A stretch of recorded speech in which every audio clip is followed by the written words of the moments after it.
I speak these words in the intention to rise and to become.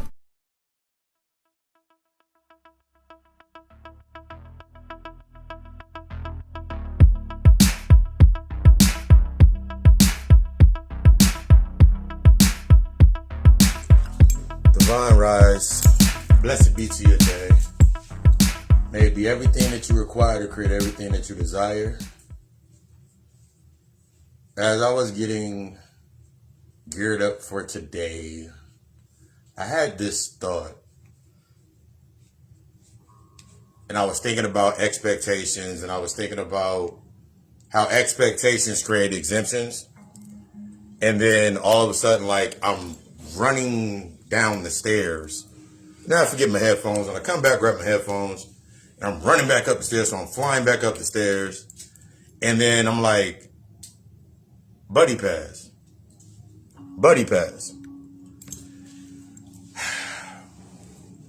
Buddy pass. The buddy pass. If you're not familiar with what a buddy pass is, it's when you're working, let's say you're employed with the airlines, and basically your family, friends can, without any expectations, there's got to be family or friends to that narrative. Family, friends, or somebody that you know, they can get the buddy pass and they can fly at a discounted to a free rate. And it made me think about expectations.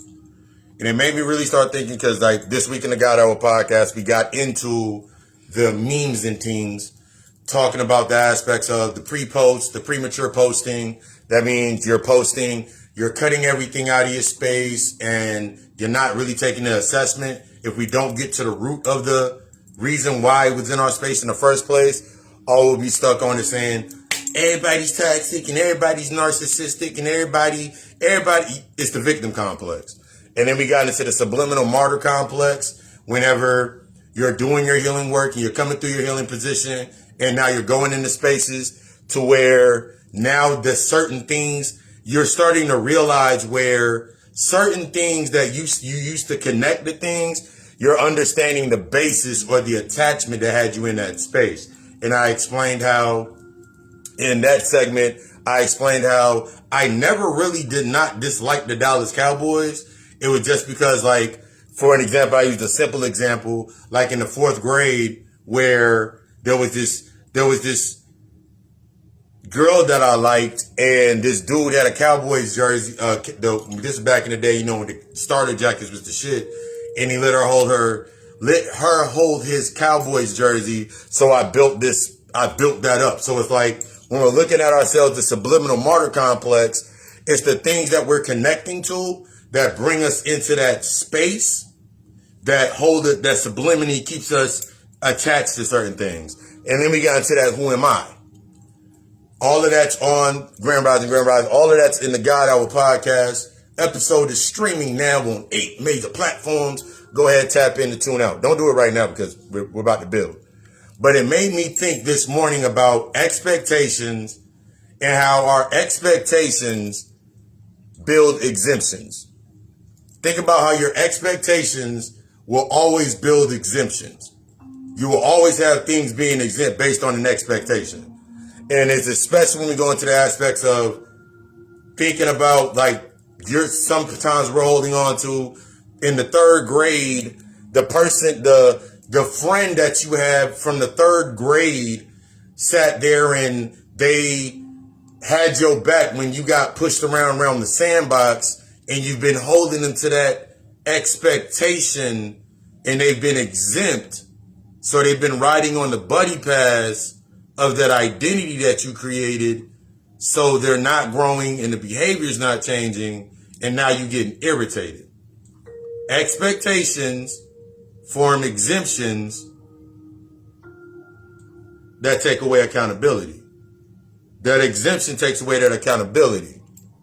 When we're understanding our standards and we're coming into our true boundaries of ourselves, everybody gets the same boundaries. We've heard it in Bobby Hemmett lectures. When he was talking about the aspects of family, I made that post yesterday. The aspects about family, the aspects about friends. What gives people their exemptions are your expectations in that space. So take the thought process like this. I remember I went back to a day and I was thinking about this when I was getting ready. And I was like, I remember a time where I moved and I slid out and I moved, but everything that was based on me, like my friends and people that I was rocking with, I remember an important point in time where like my brother, because we knew each other for like 10 years, he was like damn near a brother to me, still a brother to me. We just in different spaces, natural separation. But I remember my mom would go up to the store where I used to work at and I transferred from, and she would like go ask him for money. And I remember he would call me like, yo, you know your mom coming here asking me for money? I was like, nah, I didn't know about that. Did you tell her? I was like, bro, you know I would never send anybody to go ask you for no man money. But I was looking at it and my mother had this, I remember I asked my mom about it. She was like, and the only thing that she said, and it really made me mad, it really triggered the fuck out of me. She was like, well, you weren't here and he was there, so I went up there and asked him, like, he's family. I was like, no, just because he knows me doesn't mean you can't use me, my face card, to go get things from other people that I know. And that wasn't the first time that she did that. Hey. That wasn't the first time that she did that. There was multiple points in my childhood, in my adolescent, in my teen years where that happened. There was a lot of times in my space where that shit happened. This is that buddy pass mentality. You'll let people slide by because of they helped you in the sandbox when you was in the 3rd grade. You'll let people slide by because that one relationship that every time you got into it in a relationship and they were there to hold your hand and tell you it wasn't your fault or not check your behavior or keep you in that behavior like, I knew I wasn't wrong, I knew I wasn't wrong, or I knew I was right. They attach based on that identity. It's all based on that identity. Remember, I talked about it in the podcast where I was like, the first time of any relationship treated like, it's like basically like a job. The first part of every relationship, every connection that you come into is usually there's the experience phase and then there's the observation phase. The observation phase is when you invest. The experience phase, if I have external, and I explained this in the podcast, the experience phase is like the first 6 months of the relationship. Y'all all good, you friends and whatever friend, love interest, whatever it may be, you sitting in that space for like the first 6 months, the honeymoon phase, and you're going through and you're experiencing things. They got you experiencing different things in that space. Now you come to this point of observation. The point of observation in every relationship, especially look at the relationship with yourself, is what am I going to invest in that I've seen in order to learn to go forward in that space. This is where those expectations come into play. See, when you go into a space with expectations, if you get any of those expectations on the wall, any of them expectations come up, that means and like we think about the physical aspects based on avoidance wounds, the rejection wounds, insecurities, all of these things. All those aspects, remember, because you're emotionally raw when you go into the space, and we're confusing that with vulnerability. So then you in the space and you speaking based on that, but then that 6th month come up, that little 6th, 7th month that we're going to go into with that, and now it's the observation phase. What are you investing into? Now, in the beginning aspects, when we understand the trauma bonds, and we're looking at these trauma bonds with these relationships, and we're going into that space, you start thinking differently. The less expectations that you have into the space, but you still got experiences that you got to deal with. Your experiences gave you exemptions. Remember, there's a difference between the ego-based of love, the ego-based of a connection, of an attachment, versus the true aspect of a connection. The true aspect of a connection. When you go into a space, your expectations are based on your experiences. Yes.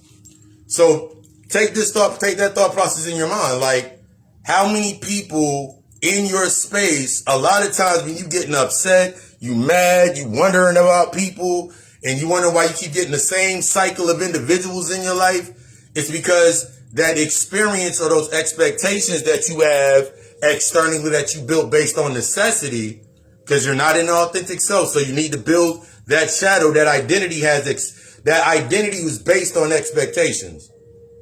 Your behaviors were based on those expectations of you not dealing with the internal work. So I remember going through whole cycles in my life where I would have certain expectations, even if I didn't speak the expectation.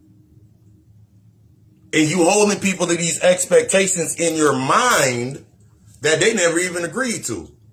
It's like you put out one of those rinky-dink 360 deal contracts with people, and they didn't agree to that contract. They didn't read it.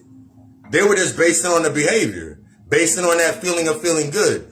You helped them suppress some things, or they helped you suppress some things. So it was all fine and dandy. That expectation was always in that space. You speak expectations all the damn time. When you go into a space, like I've talked about this before earlier on, before I even came into the public aspect, but it's like, imagine doing like this. The moment that you can sit there and go line by line and talk about everything you do in any relationship, the relationship is now the relationship is done. The moment that you can sit there and say line by line all the things that you do, line by line, but like, I do this and I do this and I do this and I do this and I do this. You're speaking expectations. You're speaking expectations. I remember saying I did this and I'm doing this and I'm knocking this out and I'm doing this and I'm doing this, and then you ain't doing this no more and you ain't doing this. And then I'm really I remember like going through my deeper meditations with my shadow work sessions with myself, and I'm looking at what I'm saying and I'm wondering what identity's using that, my identity and what it's anchored to. And I'm like, oh shit. I sound like my pops. I sound condescending. I sound condescending and passive aggressive. Oh shit, I sound like my mother. Oh shit, I sound like I'm holding some shit back. Reminds me of like past life regression. Remember me of my grandmother. I'm sitting there going back and I'm realizing that the experiences that I did not deal with yet were like, remember, your unseen creates your space. I'm seeing it in real time.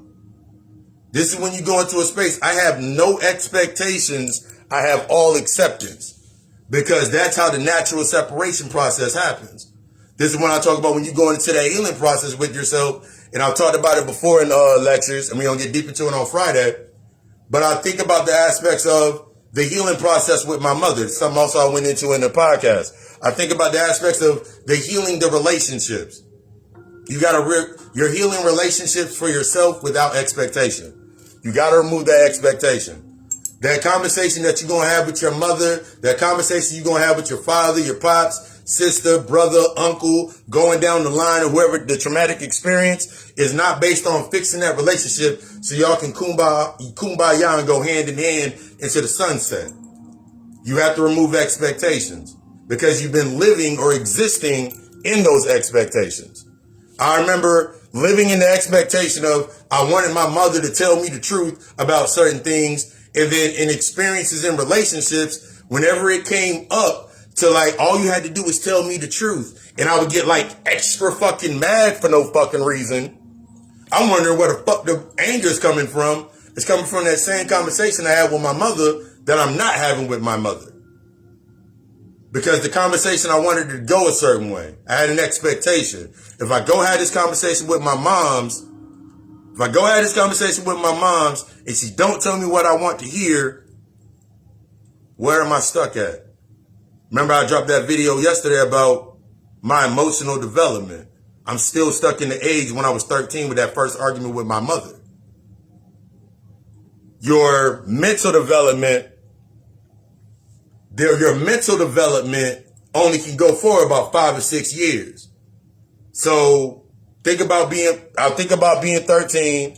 I go about 5 years ahead with that emotional light, that emotional energy goes to when I'm about age 18. Around age 18, a lot of times in the communities that we were seeing, it was like, when you're grown, all you heard when you were little was when you're grown, when you're grown, when you're grown, when you're grown, when you're grown. So the legal law is saying you 18, you can get out the house. So now you grown. But you got the emotional intelligence of a 13-year-old. You got the mental intelligence of the 18-year-old. That's where your adolescent, your baseline identity, and we have multiple layers of the identity, but that's like the base of one of your shadows. And the identity that's going to be your template for the shadow that you created going forward in your life. So now you 21, you still moving like you 18. You're still reacting like you 13. You 25, you still acting like you 18. You may even came up a little bit, so you moving like you 21, but you still reacting like you 13. So you just keep going forward. So you keep going forward, but you're emotionally stuck back here. That's why I was talking about you emotionally exist back here in your past. Those past aspects, those repressed, the shadows, the repressed aspects of yourself. You exist back here at whatever age, whenever it happened, that's the age that you stuck at. But mentally, so that mentality is only based on coping with that emotional wound, those emotional wounds. So now you in your current state, here's a breakdown of the formula. Your future never comes into formation, and you never can formulate a future or think about something in the future tense because you're too busy with your present nurturing the necessities of your past. That's how the buddy pass system works. So now everybody that comes into your space based on the identities that you created, independent, I'm a real nigga, I'm a bad bitch, I'm the ultimate, whatever identities that you created, you gave everybody a buddy pass to that. That's how everybody's in your space. They're based on that buddy pass. So now when you start revoking the identity or dealing with the identity, that buddy pass got to get revoked. How we revoke that? Got to get rid of those expectations. I gotta look at my expectations. My expectations were set on false standards. As long as they fit one or two or three of the expectations on my list, they can have some exemptions. So then it always came out of my mouth as, you're supposed to be there and rock with me, da-da-da-da-da. No. I'm not. I want more. That's based on need and want. We got to go through the need and want and understand desire and value. The desire and value is based on the quality of my energy and me protecting my energy. The need and want is based on the quantity of the things that I can have around me to keep the quality of information or the light that I have around me to keep my behavior going forward. I was already angry. I needed things around me. Ride the buddy pass and make me angry. I was already sad. I was already depressed. I was already insecure. I already had the jealousy. I already had a lot of built up frustration. So I gave everybody the buddy pass to ride on that expectation. Whether I spoke the expectation or not, that expectation came into that space based on necessity for me to exist in that space. As we're assessing these shadows, understanding these anchor points, where that anchor was and how it's tethered, and because you got your shadow where you at, and then you got a anchor point, a tether point from that anchor that connects to an aspect based in your past. So now you're in every relationship, basically as you're trying to be the best father ever in relationships, or the best mother ever, mother figure in a relationship, because it's connected to how your mother treated you. I never want to see nobody go through that again. You're going through the same aspects of what your father said to you. You're going through the same aspects of you looking back at your grandmother and your mother's life, your grandmother and grandfather's life. All of those aspects. Then you go back into your past life. All of those aspects are right here in front of you. Hell, you probably got someone right now in your life that's irritating the shit out of you. They're based on experiences of your past. You can't get along with them. You can't deal with them. That's the reconciliation process. And then you got the current state of where you're at.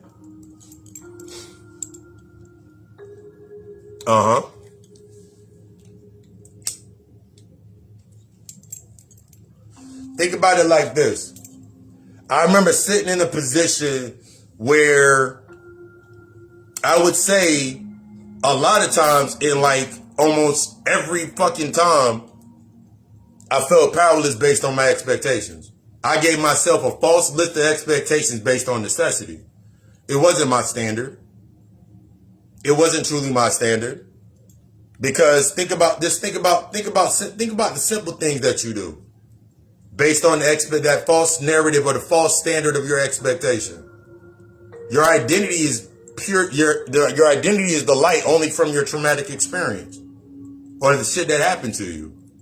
So as long as that identity is maintained, that shit got to stay in the background. That's why when you start poking at it, you start getting tired. You start getting restless. The frustration comes up. You start feeling all lost and don't know where you at. You start trying to, your ego or that identity or the anchor to your, remember your ego is the inner child sitting on that sniping post saying, who, pay attention to me right now. That's why you keep going through that whole cycle. You did it unconsciously your entire life. You built an entire life based on your traumas. That's why we fight back and forth with our traumas. And you're like, but I did all this work. Your trauma did all that work. You got to accept that and have that conversation with yourself. I built that based on my trauma. I've talked about that before in lectures. I benefited from my trauma. Because without my trauma, I wouldn't be where I'm at now. But in order for me to go forward, I must now assess my traumas. This is the conversation with your inner child. This is the conversation with those shadows. This is the conversation with the adolescent identities you created and the inner child identities you created. You got to have that conversation. It changes everything. The way that you stayed in that space, I think about the aspects with my mother, using my mother because we just been talking about my mother in that example. And I really realized that in most situations, I was the most passive aggressive. And my height of my passive aggressiveness, I was condescending as fuck. I sounded condescending. And I knew I was condescending, but I didn't want to hear it because I would get triggered when someone says, you sound like this. No, the fuck I don't. This is me being real. You don't understand what being real is. It wasn't authentic. It was based on the expectations. Well, if you want to keep getting this, and this, you're going to have to deal with it. That's basically what you keep telling yourself.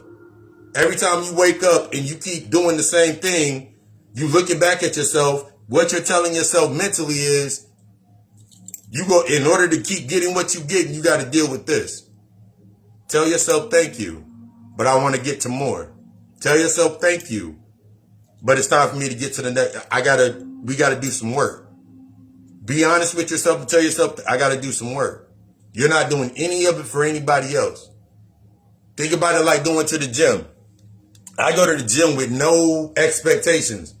I'm not going to the gym with the physical expectations. They're like, oh, I'm going to the gym to lose some weight. That's a natural part of the process. That's going to be a necessity that's going to build itself up anyway. So what am I really going to the gym for? I'm going to the gym alchemy.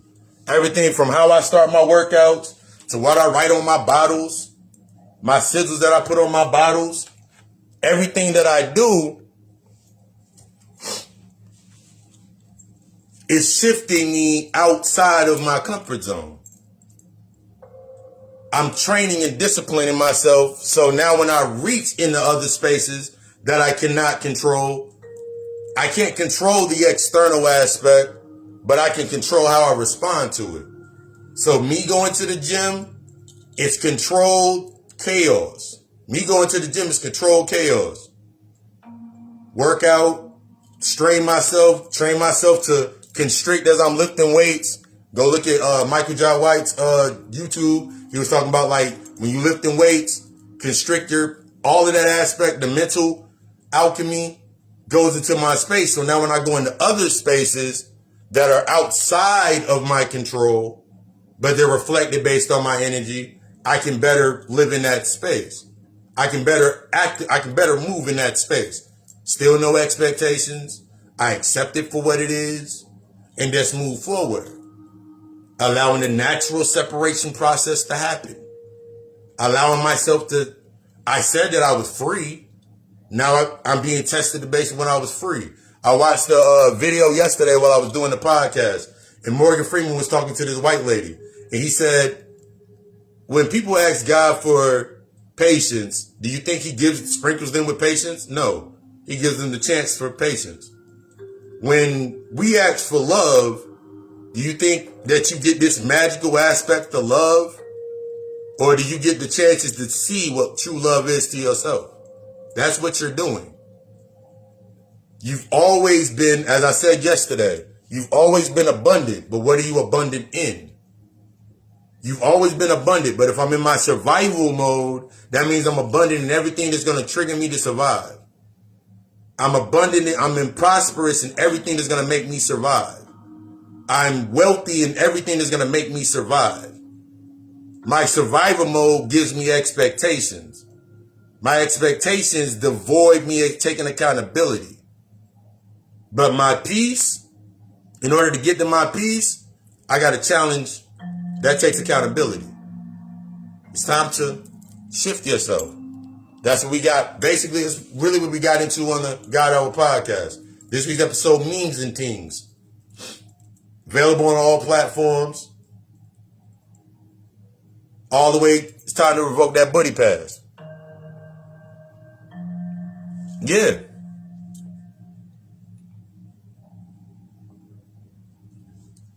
One of my mentors gave me this key aspect, gave me this key piece of game.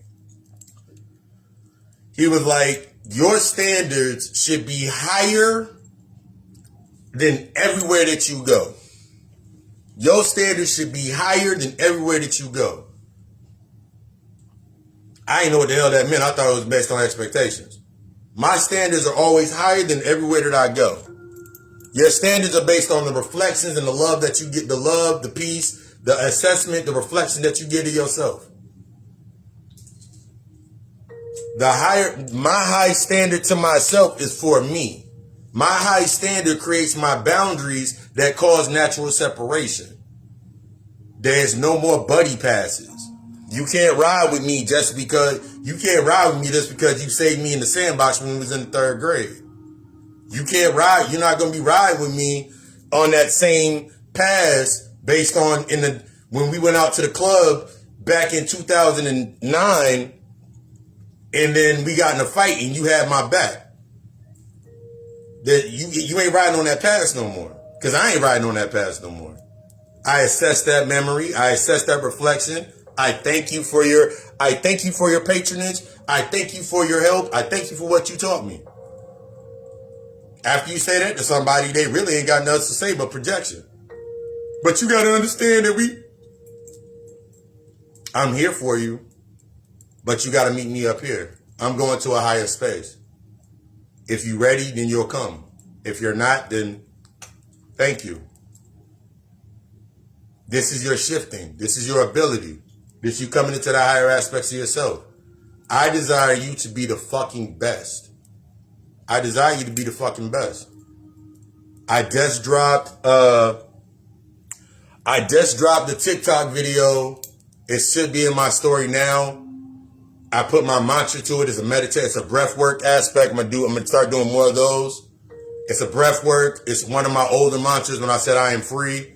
There's another one on there I did from yesterday talking about protecting your energy. The one I did today, I'm going to start doing them every other day or daily because I got a bunch of mantras that posted from the first episodes of the second season of the podcast. This one's I am free because I desire you to be the best. I desire you to be the best because I desire for myself to be the best. I don't want you to come to me in 3 weeks I don't want you coming to me whenever I tell people about my services, from readings, consultations, setting up. My whole purpose is not for you to come to me every Valentine's Day and ask me why your ass is not falling in love and why. Don't put that on me. I talked about it in the lecture. Don't put that on me that you sat there in that space and he helped me through 4 divorces. No, the hell I didn't. I told you in the first divorce what you had to do. You didn't take that and apply it. That's why you got to the 4th divorce. Don't come to me with that. I want you to be the fucking best. Consultations, readings, setting up for inner child healing, adolescent healing, shadow therapy, all inclusive, all into that bundle. Everything. And also I put into the post, if you have a service, you got a product, you got a topic that you want to build on, hit me up in the inbox or hit me up in the email. You build that dialogue. Plug Talk is a free aspect where I plug you into the Plug Talk. That means you got a service.